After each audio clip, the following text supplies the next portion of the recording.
Hello, my little mapping muffins, and I have a quick one for you tonight. I want to show you where I am at on Cthulhu Gaslight, London Gaslight 1890 map. This is not it. These are the styles I showed you in my last video. If you haven't seen that already, get your little touche over there. If you want a preview of this type of thing before anyone else gets to view it, check out my Patreon. With that said, here is my Gaslight London. I think it's looking pretty good. I do have some areas that I need to sort of refine and look at. I do need to draw the stations on here. I think I'm going to do that a little bit later tonight after video. Like there's a station that falls right about here, for example. But I wanted to show you the building fill, which is why I had this here. Not Phil the person, but Phil as in these styles. And you'll see a common thread in all of these old maps here, as they have this, what I'm going to call a hatch pattern. Now, there's a few ways I can do this hatch, but they're very, very, very common across all of it. I didn't like this one, by the way. Number 9 here with the dots. Not a huge fan of that one. But I just wanted to see how other people were doing it. And I love this hatch quite a bit. And some of them have a coloured background, which I definitely am going to explore as well, without a doubt. One that I fell in love with was actually this one here. I like the stronger hatches, but with the pink tone, maybe a little bit of salmon going on. And I'm also a fan of the top left to the bottom right. I don't know why, but I am. So I was like, I'm going to experiment with this type of colour, but this type of clarity and this sort of direction right here. I'm going to play around with that. So that brings me to the video tonight. See, look how lovely and subtle that is. It really is quite nice. So what I did is I created a pattern.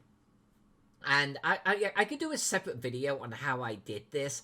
But honestly, there are tutorials out there on YouTube right now which will tell you how to do a diagonal pattern in Photoshop. And I don't need to repeat that. There's some great Photoshop gurus out there. I don't need to wander into their waters. So I created myself this pattern, and here's the gist of what I'm going to do with this, okay? So if I come over here now to our London Gaslight, I'm going to create a separate layer. Let's actually grab my layers over here so everyone can see what I'm doing. And let's say I'm going to create a layer. And I've already done this, but I'm going to show you kind of how I got there. This is going to be my fill.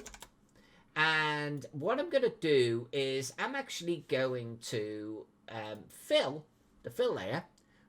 Well, actually what I do is this. So we're going to do a new layer fill pattern. Okay, and we can call it whatever. And then if I hit OK, it does this. It defaults to these leaves here. And I'm actually going to use this, which you can see I was experimenting with different line widths and everything, but this is the one I settled on. And it's like, OMG, well, that is just way too much. That's way too thick, and it's covering the whole map. It's like, what's going on, Faden? Well, stick with me, young Padawan. Notice, by the way, I could have just done straight lines and rotated it, using it this way. I was making things way more complex for myself, but hey, what can you do? I'm going to scale this back now. And watch what happens. The actual fill layer itself scales with it. So let's maybe throttle this back a little bit more. Is 30 about right? Maybe 30's not too shabby, right? That looks pretty good on a bit. Ignore the the trees. Ignore the roads and everything here. But that looks about right. Now, that is not as dense as those sample maps that we were looking at. I'm not sure if Photoshop will let me click across right now. No, it won't. But if we go too dense, it starts getting quite heavy. But maybe let's try 25, shall we? Let's try 25. So something like that. And if I hit OK, we end up with this type of effect. Okay, now obviously that is too much.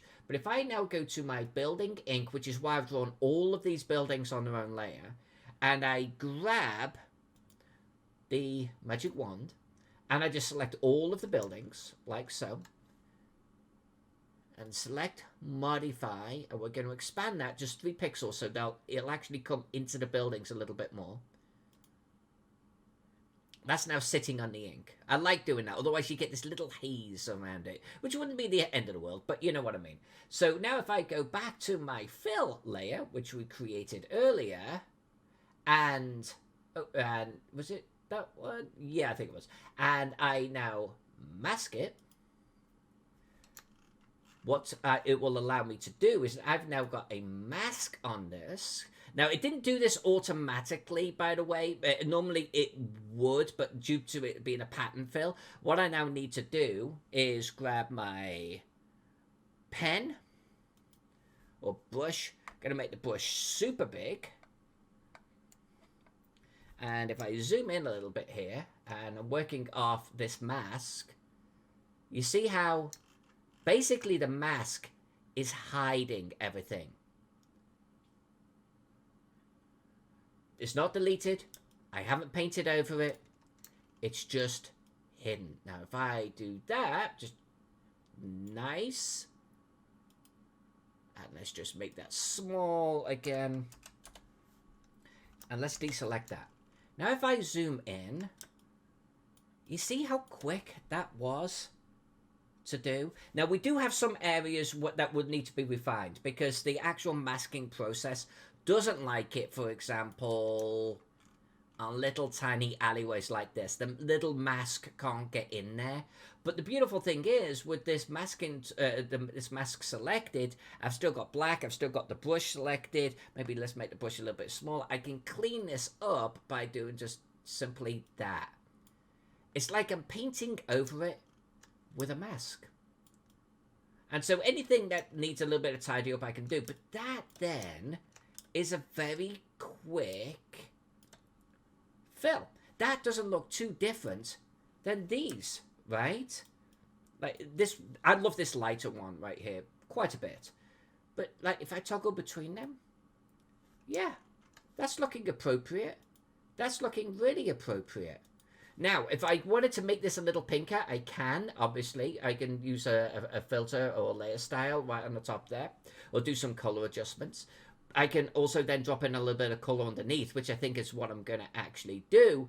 But one thing that I want to then do with this, if I go back to this real quick and I kind of zoom in, there's a couple of things that I want to do. Where's a good example? Here, actually, is not a bad one. Right up the top here. Do you see how there's some faded parts, even here, where the lines haven't quite been drawn to the edge? Or just over time, they've kind of faded away. I want to get that. I'm going to call it weathering, to use a diorama-like phrase. I kind of want to just get this, see this here? It's a little bit of scuffing in.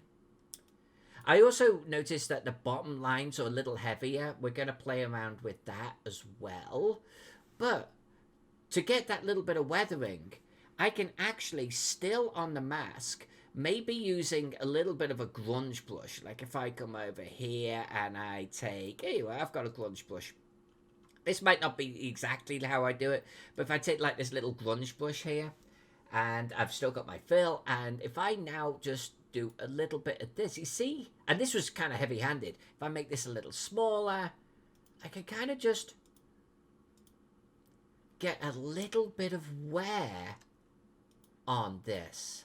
Just, and I'm not going to stick with exactly what I did right there, but that I think will just be that little bit of touch that we need.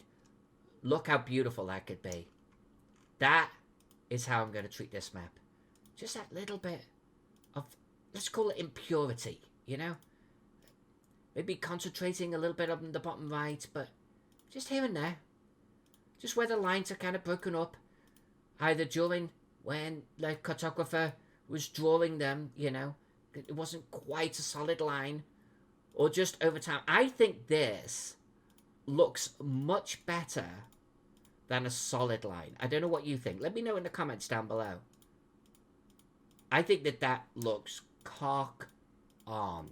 I love that.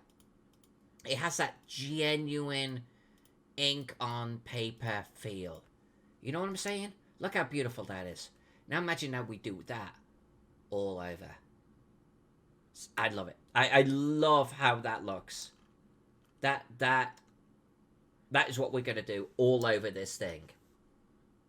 Yeah. Now, if I make a mistake and I feel like it's a little bit too much, by the way, that's the beauty about a mask in Photoshop. I just reverse the colors, and I can actually restore. Oops, I'm actually restoring the street now. But I can restore this too. I would actually work, honestly, if I was going to do this, I would work with the select back in place. But you get the idea. This is how I'm going to do it. And I think it will be absolutely dynamite. That looks so genuine. This looks kind of fake over here. It's almost too precise.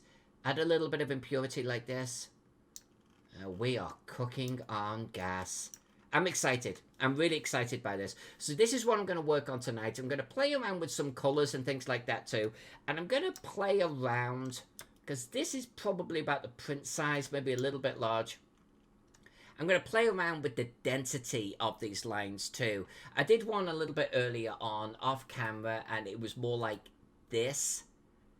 And I'm trying to decide if that one, that was about a 40% sort of ratio when I did the pattern fill, or this that's a little denser. I'm trying to decide which one I like, which one to go with.